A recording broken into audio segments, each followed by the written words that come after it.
Hi and welcome everyone to yet another NORA Friday afternoon webinar.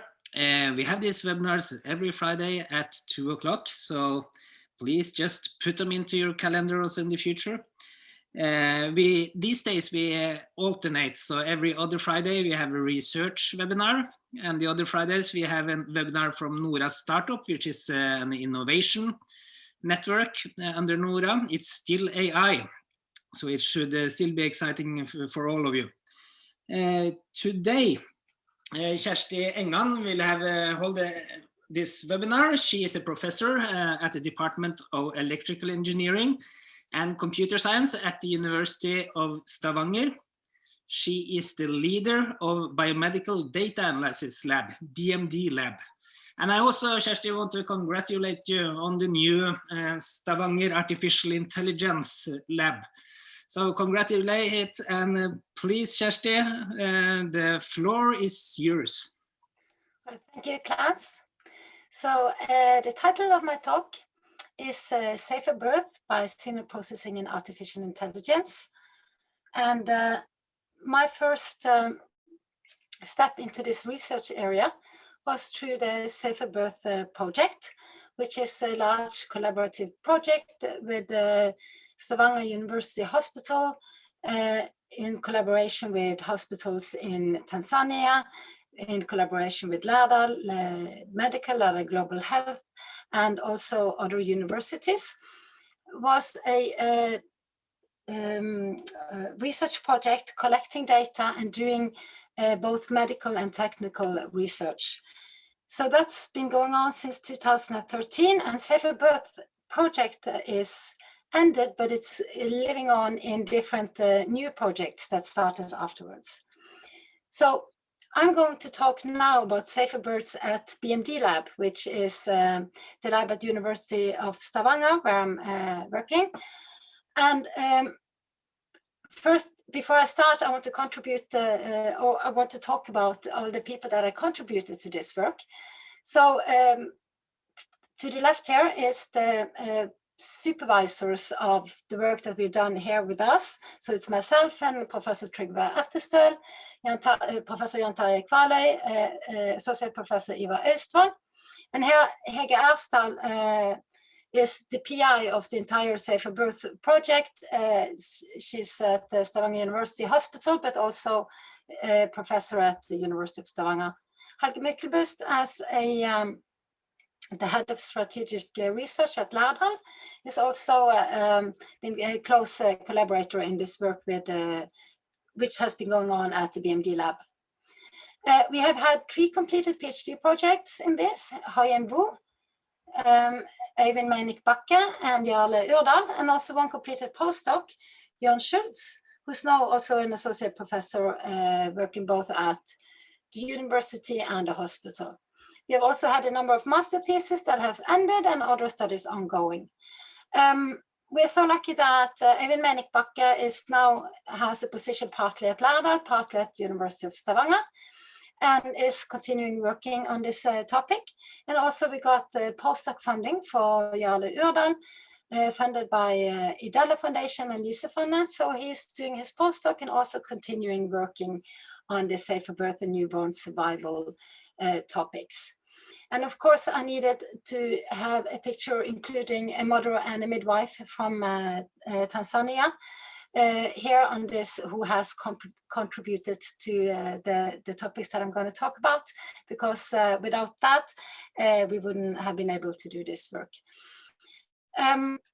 Okay, so we are, well, as was said in the abstract of this talk, we have data from Tanzania and Nepal. So this world map here is scaled according to how many that dies within the first month of life. So we see that Africa and Asia is overrepresented, obviously, in that, and working on newborn survival, it's important to be in close collaboration with countries in these regions. So The things that I talk about today is mostly from data collected during the Safer Birth project, which was in Tanzania. But we are continuing working also with new data from Tanzania, as well as data from Nepal in the SUSTAIN project that's ongoing in Nepal now. This is the main entrance of Haydom Lutheran Hospital in Tanzania. It's a rural hospital, and it has approximately as many births every year as we have at Stavanger University Hospital.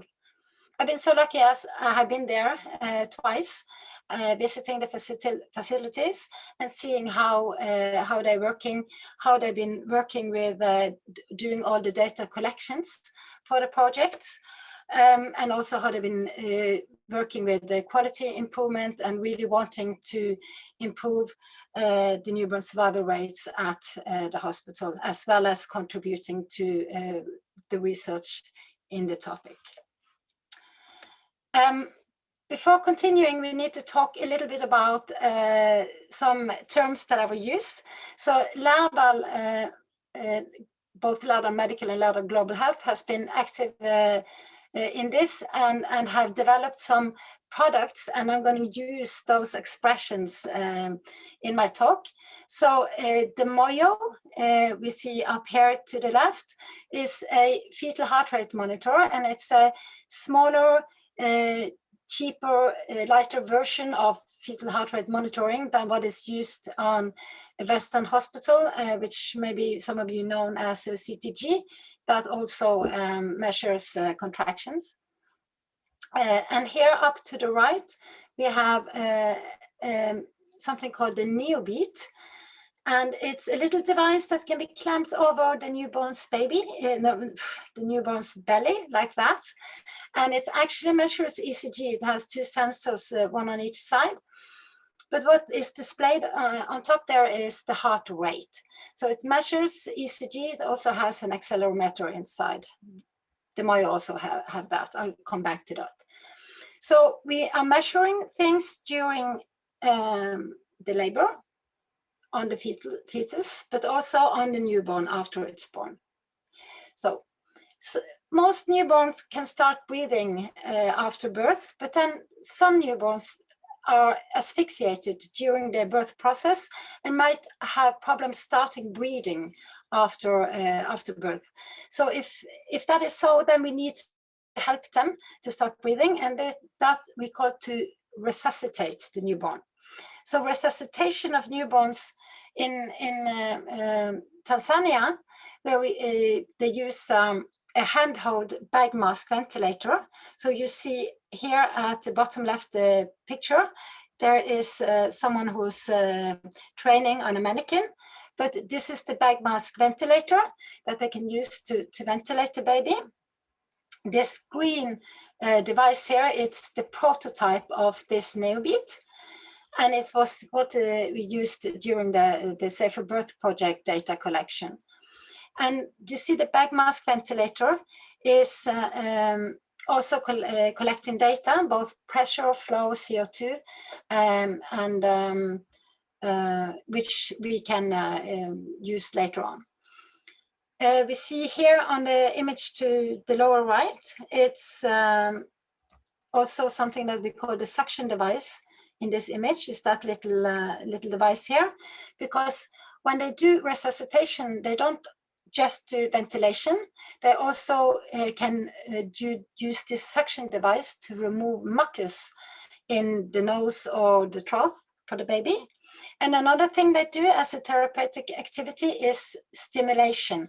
And stimulation would be to rub maybe hard or firmly on the back of the baby, or maybe on the front or side as well, but it's like firmly rubbing the baby to try to stimulate it to get it to start breathing.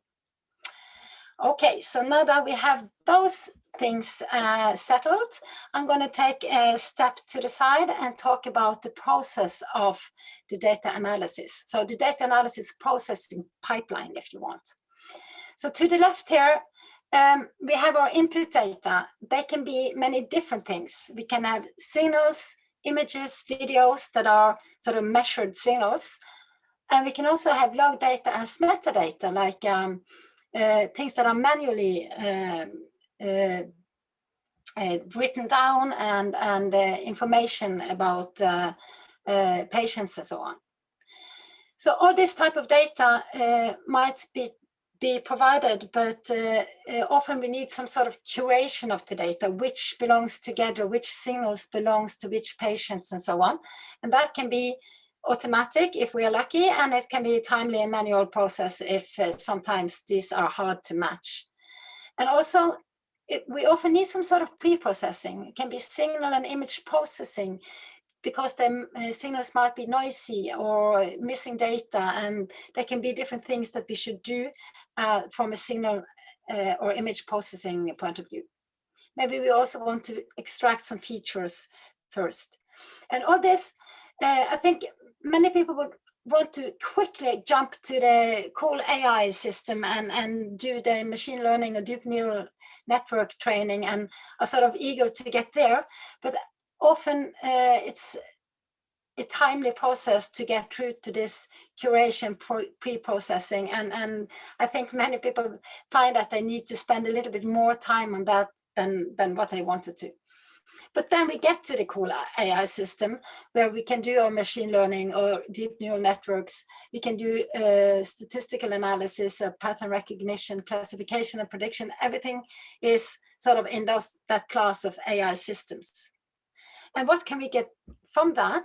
Well, we can, of course, get statistics that can be important, like that, something that can challenge existing guidelines and so on when we're talking about medical applications. But we can also get useful visualizations, some things that maybe can be used for quality improvement systems or debriefing systems. Or we can get predictions that can be directly real-time decision support. Now you should do this, or this is that type of disease, or this type of disease, and so on. So it can be many different things that we can get out of doing this type of processing. So this looks like a fairly easy from left to right processing pipeline. Of course, it's more of a circle. We might have an idea, we do some processing, and then we see the outputs, and then we get new ideas, new insights, and maybe start all over again with looking at the original signals from a different angle, and so on. And all these signals that need to be maybe synchronized if we have different sources. So that can be, which I already mentioned, the whole data processing part. And when it comes to the AI models, those of you who are listening who are working with that knows that maybe many times we need to train and retrain and train many times, testing different hyperparameters, testing different architectures, testing different machine learning methods or combinations of features, and so on. So it's not easy from left to right pipeline. It's actually we're going in circles, we're learning more, and the more we learn, the maybe know more what kind of signals and things that we should look more at. And so it's a continuous process. And also when it comes to AI models, is this question is about having enough data, having enough label data so that we can do this supervised. Do supervised learning, or do we need to look into semi-supervised or unsupervised techniques and so on? And we find ourselves in many medical applications to having problems finding enough label data. But let's get back to another pipeline. And this is the giving birth pipeline. So here at the left, we have the time of admittance. The mother comes to the hospital. And then it's the time going to the right here. And if everything goes well, we have the labor, we have the birth, and we have a healthy newborn on the leaving the hospital. But if the newborn has a problem with the breathing after birth, then we have the resuscitation part.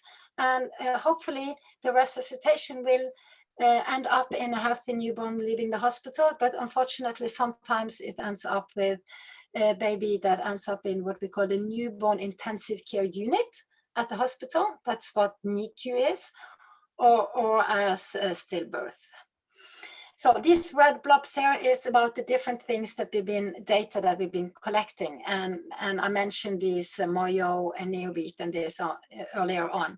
So let's just continue here and see what is the first blob here about information. It's not only at admittance, because there is different type of information that has been manually recorded. We have information that is recorded at admission. It can be during labor. It can be the exact time of birth that is manually written down. And then you have what we call APGAR score, which is the state of the baby at different time points. And that can be other things as well. And then we have the fetal heart rate signal. They can look like this. That was what we collected with this Moyo device, the upper left corner earlier. So the top signal here is an example of a fetal heart rate, and the bottom here is the accelerometer signals. So that was for the before birth. And then in case of resuscitation, we have videos of the resuscitation table, where they do this ventilation, stimulation, and suction activities. And we have the signals from that Neobeat, which is ECG and accelerometer signals. And we have signals from the bagged mask ventilator, which is pressure, flow, volume, and so on. So how are we attacking, how are we using our way of thinking with signal analysis and artificial intelligence with all these data? Well, we have attacked different problems. We have been looking at the fetal heart rate signals and including maybe information that is known about the mother.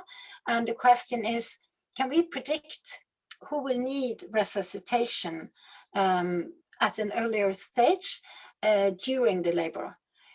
If we can predict that, can we do something earlier? Can we interfere? And of course, this is why we are already doing CTG measurements at hospitals, is for the doctor to be able to look at that and see this fetal, the fetus seems to be in distress, and maybe we need to do a C-section and so on.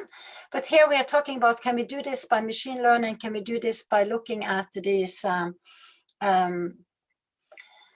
fetal heart rates and see if we can predict the need of resuscitation, or which babies that ends up in the NICU or as been classified as stillbirth.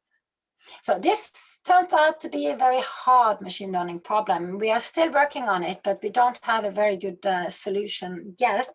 We are still getting more data. But all labor processes are very different. Some have a very short time, and some are stretched over very many hours.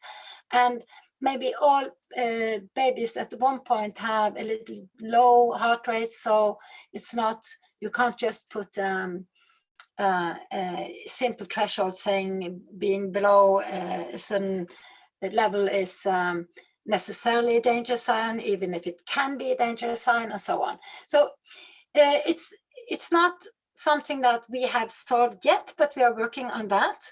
But as steps on the way, we've been working on signal analysis. So how can we model the difference between the classes?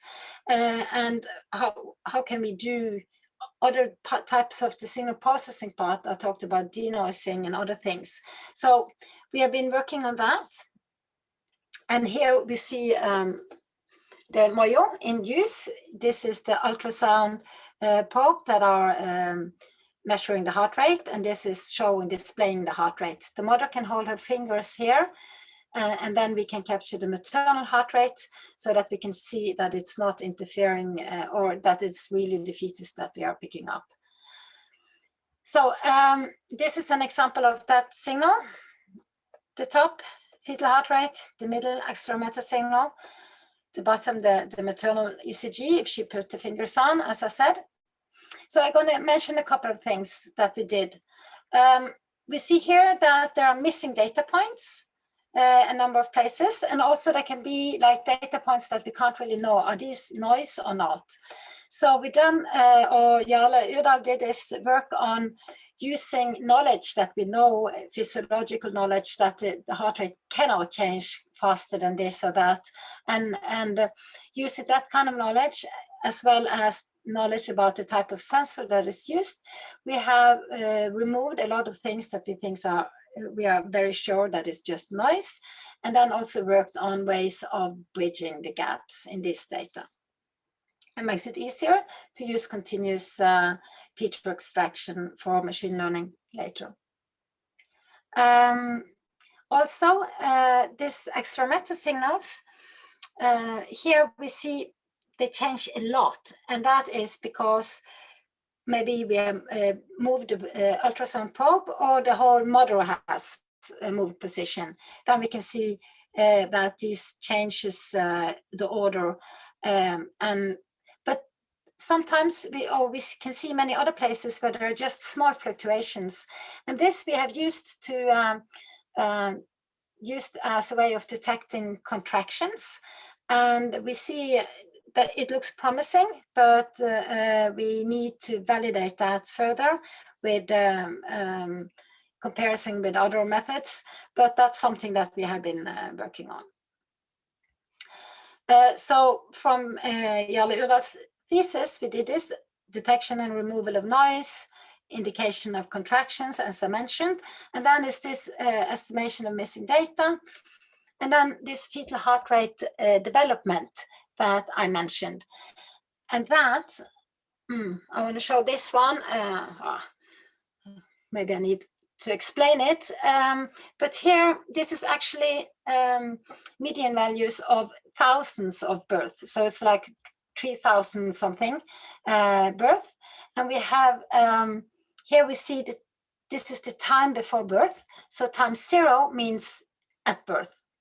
And 30 is 30 minutes before the baby was out, 60 minutes before the baby was out, and so on. And this is the median of measured heart rate values of all the 3,000 something births, and then the quartiles.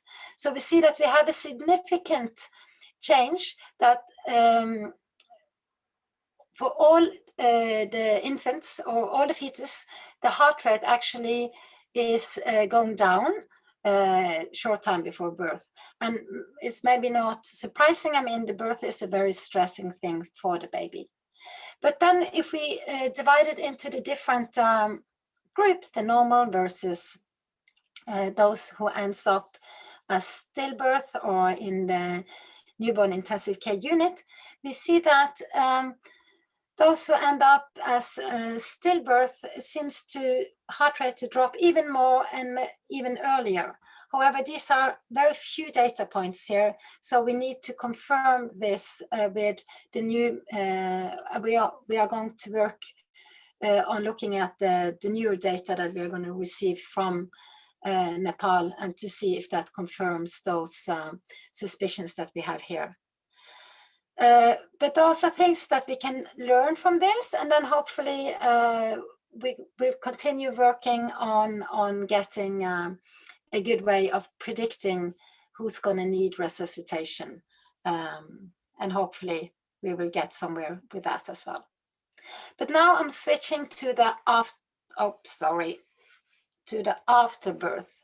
So the baby is born, and if it's start breathing at once, we don't have any more logged signals on that. But if it needs resuscitation, then we have the video, the heart rate from the Neobeat, and the bag mask ventilator. So now we've been looking at if we could predict who will survive after resuscitation. That was sort of the first, is it possible for us to parameterize that? And what are the important factors? And here we're using information about that is logged, and also from these, the bag mask ventilator and the heart rate Neobeat sensor. So we are parameterizing the sensor signals from the bag mask ventilator, so we know how many ventilations are given and how much the peak pressure and so on. And we're also looking at the heart rate at the beginning of the sequence versus the end of the sequence. And those two figures at the bottom here, those are example of the heart rate and how it develops during the resuscitation period. So it's time at the x-axis here. And this shows that for this one newborn, it starts with a heart rate around 60 beats per minute, and that is not very good. That's a bad condition for the baby. So they start resuscitating it, and after a while, probably they've been giving it some good ventilations, so the heart rate starts to increase. And here we have, at one point, we end up with a heart rate that is above 150, and it stays there. So this baby was going from a bad state and end up in a good state. Whereas the one at the bottom here, we see that during the whole resuscitation period, the heart rate jumps a bit up and down, but all the time is in quite a bad state, and it's not, doesn't look very good. So, but those are the type of parameters that we are using, like heart rate in the beginning, heart rate at the end, and different information that we know.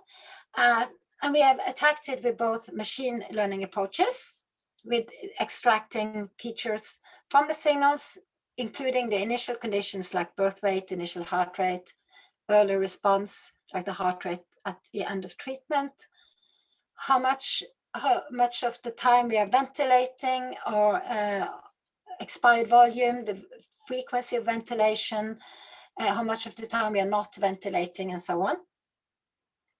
We used machine learning techniques. The classes were unbalanced, and we ended up using something called the Rus+ classifier, and then using feature selection to find out which were the most important features when we ended up having quite good prediction results. And the point here wasn't the prediction, the point was what was important to be able to make the prediction. And it turns out that initial heart rate and age of the fetus or newborn was important, which is not surprising. Also expired volume, which means like what we actually getting when we're ventilating, that the air is actually going down to the lung and not just out as a leakage. So that's not surprising either, but we also see that time to ventilation and how much time is used on ventilation and stimulation is important parameters. And then we have looked at it with statistical approaches, where we did a state model of this heart rate. So we're thinking of the heart rate of the newborn as a state.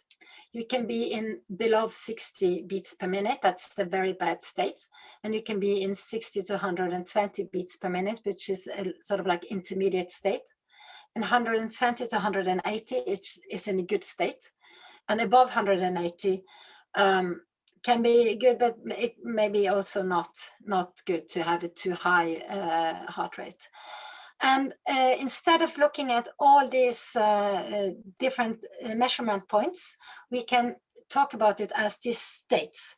And we see that we sort of grasp the same information instantly by just looking at it as these states instead of all these individual measurements. The same as here, that we're switching between those two lower states with that didn't look very well, as I mentioned earlier. So these state transitions, we're modeling the state transition and then looking at the effects of covariates on these transitions. And it turns out again that things that are important is the first heart rate, so the state of the baby when we start the resuscitation, the expired volume, and also these ventilation, stimulation, how much time that is spent on that turns out to be important if we are looking at the chance of survival or not. Okay. So maybe these things are not surprising, but one thing is to not be surprised, and another thing is to sort of being able to prove that it is like that. And here we see that these treatment strategies are important for survival. We know that it's not just about the state of the baby, but also about how quickly you start to ventilate, how much, and so on. But I think sometimes in a stressing situation, it's not obvious that we know exactly what we're doing. We try to follow a guideline, but we don't know exactly if we're doing what we're supposed to do, and so on. So we wanted to see if we could quantify what treatment or therapeutic strategies was given during resuscitation, and using all available things like video, Neobeat and bag mask ventilator signals if we have them, but just the treatment. No, we're not looking at the status of the child, but just what treatment are we actually giving. And why would we want to do that? So here, this is what we call a timeline for the resuscitation activities. This is what we want to make automatically, where we see that this is the time of birth. That's what says start here. And then you see that at this time we are doing stimulation. At this time we were doing suction, removing the mucus. And this time we were doing ventilation. And here the newborn was covered or uncovered. So this is what we mean, or what I'm meaning when I'm talking about the timeline of the activities, which I will talk about now. And if we have that for thousands of births, then we can get knowledge when we also know the status of the child before and after. We can know what is a good way of treatment, but it can also give a very good debriefing tool or quality improvement tool, and maybe even a decision support tool saying like, now we have to start ventilate. It's been more than a minute and you need to start ventilate, and so on. So we're thinking that this can be useful in many, many ways. So we've been giving it a lot of thought. We have talked about it from just the Neobeat perspective. What if we only have that and nothing else? So from only that, of course, we cannot say if they do suction or ventilation, but we can say if they do stimulation. And what was important for us was to try to detect when they do stimulation and not just move the child around or uncover or cover or do something else, but actually doing the therapeutic activity stimulation. So we were extracting a lot of features from the ECG and accelerometer signal and playing around with machine learning methods from that, and doing this in a sliding window technique so that this can be implemented as a real-time thing, and giving good results on getting stimulations versus other types of activities. Of course, to give a good timeline, we will also need ventilation signals in addition. Here is an example of output of that system. Oops, sorry. The image here is just for us be able to play the video to see if we are correct. The signals that are used by the system is the ones at the left, is just from the Neobeat. The blue ones are the output of the system, whereas the green ones are the truth signals from the video, if you want. And those black circles here are just showing you where our system is saying that this is a stimulation, and also the truth data is saying that this is a stimulation. So it looks pretty good.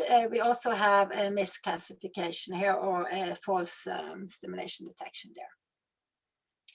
So that works pretty encouraging, but of course it only gives us stimulation.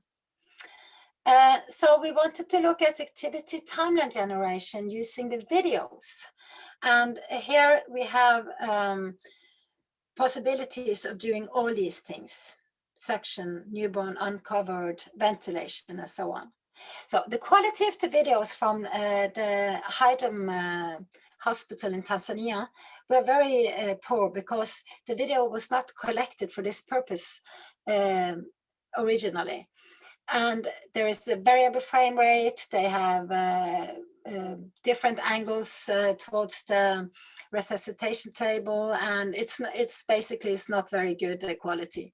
So we need to first find the interesting objects to track them, and therefore we are just here saying like these are the objects that we are looking for: hands of the healthcare providers, suction device, bag mask, resuscitator, and the Neobeat, as we talked about.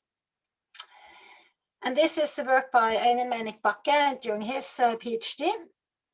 And he's been working on those HADOM low quality data, video data on that. And let's just first say something about the object detection part and look away from the activity recognition. So this is sort of done on an image by image base or frame by frame base. We look at an image and we try to find the objects, and these are the objects that we are looking for, but we're doing that with a 2D convolutional neural network. And then we are tracking the objects from image to image so that we get regions, and those regions are again fed into the activity recognition networks. We tried different object detection, and the best object detection we can achieve is done with transfer learning. So the first paper there was actually with the YOLO version 3 network, for those of you who are into those terms. But the best results we have gotten was using a RetinaNet as the initial network. So the RetinaNet uses a ResNet as a backbone and use feature pyramid networks, and also use the focal loss in training. So basically, using convolutional layers and pooling layers, you are getting these feature maps, smaller and smaller feature maps, and then interpolating them up again in the feature pyramid net, combining with the previous layer, making these, and then classifying both, doing a classify subnet and region subnet, both of them afterwards. So this is the initial network, which means that we are using that, and then we are continuing training with our own data to get our objects in our type of data. So then the next point is the activity recognition itself. So recognizing that you're doing ventilation and not just holding the ventilator, for example. So for that, we really need to feed the network with the 3D, with actual video. What we do is, ended up doing was a 2-stream 3D ConvNet solution. By that, we are tracking these regions, and we're finding regions that we are feeding into the recognition network. So we're doing that both as RGB video, so ordinary video, but we're also finding the optical flow based on that and feeding that into a separate network. No, the two, again, we're using transfer learning, using the Inception 3D net. So in the beginning, those two are the same, but then we are keeping training them on our data to make them suitable for our specific data. And then these two branches are combined in the end before we end up with an activity timeline. So this Inception 3D is an inflated version of the 2D Inception network. So again, the Inception network is trained on the ImageNet. So it's pre-trained on millions of images to classify images, and then they are all the filters and pooling kernels and all that inflated and normalized so that they can be used with a 3D input instead of a 2D input. And then this, so the inflating is sort of just repeating those 2D networks so that it becomes 3D. Then this is further trained with kinetics video. That's a data set of small activity snippets so that we do a 3D training of activities in the end. So both these things are pre-training. So it's pre-trained on the ImageNet and then pre-trained afterwards on the kinetics data set. And then when we use them, we are continued training with our own data. It's computationally heavy, of course, and we never have enough label data. So we've been trying to work around that in different ways. Augmentation of data and generation of synthetic data is something that we've been doing all the time. So here we see color augmentation. Here we see how we generated synthetic data. We are filming the objects in all kinds of directions and then putting them randomly on all kinds of different backgrounds and making synthetic data sets using that, and using that for training the object detection network. And then we're currently, exploring other methods like semi-supervised, GAN, self-learning, active learning. We have had master thesis looking into all these things, and now have ideas that we want to continue working on. Also on the simplification of the model, because like this model was now very complicated with the object detection first, and then the two-stream activity recognition and so on. But since the quality of the video was so poor, that was almost needed. But Øyvind Meinik-Bakke has now done a test where he's using a simplified version of that network, removing the object detection and the optical flow, and just using the activity detection of the ordinary video. And here with a simulation video with high quality and zoomed down to only including the table where the activities are taking place. So now I'm going to play the video, but before I do that, I'm just explaining that on the right hand side here, we see the output of the network. So the prediction on ventilation, covering of the newborn. This is the prediction of suction and the prediction of stimulation. When I play the video, there will be a red bar here showing where we are in time relative to those outputs, so that you see that it actually performs very well. Let's see.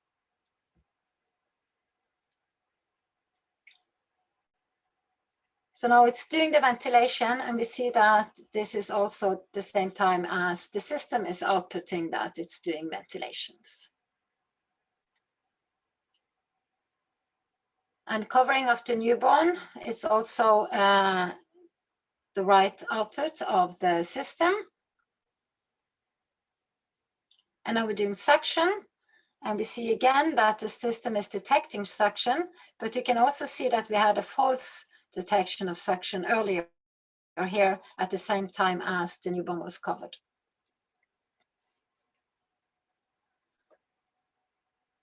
And finally, stimulation. Again, the network finds it fine, but we also had a little false detection here earlier. So not perfect, but very encouraging. So we will continue working on generalizing the system. This was only trained on data from Haydn, but we are now working on data from SUS and Nepal, and and we are planning on making a more generalized system and using adaptive self-learning systems. So this is pretty much where we are today, how much we've done. And 2 days ago, we got this fantastic news from the Norwegian Research Council that we got funding for another project that we call Newborn Time, which is AI-based newborn resuscitation timeline. So this is actually just the video part, but including also thermal video, and we want to make this, this is a collaboration with the Stavanger University Hospital, with Lærdal Global Health, and with Bit Yoga, which is a company that is funded by people from the University of Stavanger. So we're very excited that we will be continuing working on this for years to come. And here is a list of the Safer Birth publications and PhD theses that have come out from the BMDLab. And just let me say that there are very many more papers that have been published in the Safer Birth projects by all the medical doctors that are doing their PhDs. This is just a part that came from the BMDLab part with the signal analysis and AI. Okay, that's it. Thank you for your attention. Thank you very much, Kjersti, for a very impressive talk. This is, I'm sure, very challenging. Only the image recognition. And by the way, could you say something more about the computational resources you need when you do first the RetinaNet and Inception 3D modeling? I'm sure this takes a lot of computational resources. Well, yes, you need to have GPU networks, and it's heavy, and like this a bit complicated system as it is today, even after it's trained and it's only being used for making predictions on video, it's still computationally heavy, so that it can't be done in real time as it is now. But that's why we're sort of also working on the simplification of models, and hopefully if we can have a better control on the video input, like that the quality is standardized and so on, then maybe we can have a simpler model in the end, so that it's possible to do something that's also in real time or close to real time, so that it can be used for debriefing. But right now, yes, it is computationally heavy. We have had a special health server with its own GPUs that have been working on this, and yeah. Exactly. Thank you. We have a few questions, so I will read them up to you, Kjersti. I will start with one from Avatsov. How do you handle the data with missing points? Okay, so we have had, since there are missing points, it makes it hard to do like using the processing sliding window techniques, right? So that's one of the reasons like why we wanted to sort of connect them together. So that's been done. We tried different ways, both with the fetal heart rate and also later with in the resuscitation with the newborn heart rate. But we have been looking into dictionary learning techniques, where we use sort of techniques similar to what's used in inpainting of images to fill in the gaps. But those are also computationally heavy. And we also been doing some things where we just sort of interpolated in between, but to be able to trust the interpolation to a certain degree, then at least it's necessary to remove the noise first. So therefore we put some effort in to make sure that we removed noise that we didn't believe were correct first before we tried to fill in the gaps. But we had tried both like this dictionary learning techniques, sparse representation techniques, and also different interpolation schemes. Exactly.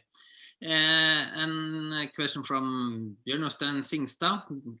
Do you use the raw ECG signal in your models, or do you use features like heart rate or heart rate variability? We use both, actually. So when we're using signals from the Neobeat, it's when we do that to detect stimulation versus other activities, we've been using ECG signals and the accelerometer signals. But when we did this experiments, been looking at which parameters that was most important for survival, then we are using the heart rate, but we didn't actually use the heart rate variability as a feature that was extracted, but using the heart rate at different time points, and yeah, this state modeling that we did and so on. I guess if you use the heart rate, you also use the heart rate variability, I mean, indirectly at least. Or... Indirectly, yeah, but the heart rate variability has physiological meaning in itself. So I understand the question, but we didn't sort of use that directly as a feature, no. Exactly. How long memory does your model have, by the way, when you're talking about variability or rates? Oh, yes, okay. That was a good question. I'm sorry, I improvised that. So, oof. I think we have been working with different window length, and something is what is just displayed when there is a display of the heart rate for the healthcare provider.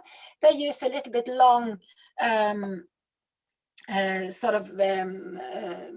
not exactly averaging, but a window for calculating the heart rate so that it doesn't jump up and down all the time.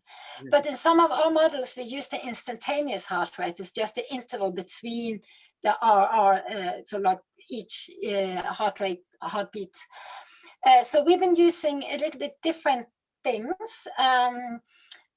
And also we're doing some of the processing, we're doing these sliding window techniques, but for the better of me, I can't remember exactly how long time these windows are, so I'm not sure. I'm gonna guess. Exactly. Next question from Shubhanga. Yeah. How will the algorithm you are developing respond to external factors like uterine contraction and pain medication that would affect fetal heart rate monitoring? And specifically considering that FMR, fetal heart rate monitoring, is like ground zero to detect prenatal asphyxia that would later help to prevent mortality. Ooh, that was a lot of good questions in one there, I think. Okay, so I do not know if we have the pain medication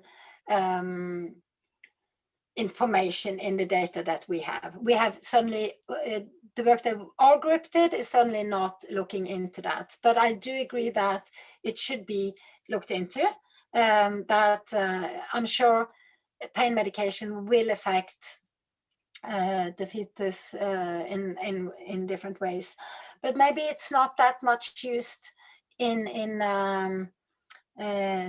Tanzania, except when you do the C-section, and we don't have that's not what I'm looking at here. But the uterine contractions, like we really want to see that we can detect them using the MOYO, and that's one of the things that Jarle Urdal was working on his PhD, was to detect these contractions based on the accelerometer signals. We need to get that sort of verified by a new study. We can't say that we know it works, but it looks promising. But if we know, if we can use that, then we can also say something about when the dips in the fetal heart rate is connected to uterine contractions or not. Now we can only look at the patterns. Yeah, so we hope that we can use that contractions information later on. For sure, if we do CTG or studies here in the Western Hospital, then we would have more information possible. Exactly. Yet another question from Bjørn Jostein Singstad. How many output classes do you have based on the ECG features? Okay, I'm not exactly sure if I understand which, so here we're talking about the resuscitation. So it's, if it's about the stimulations, let me see.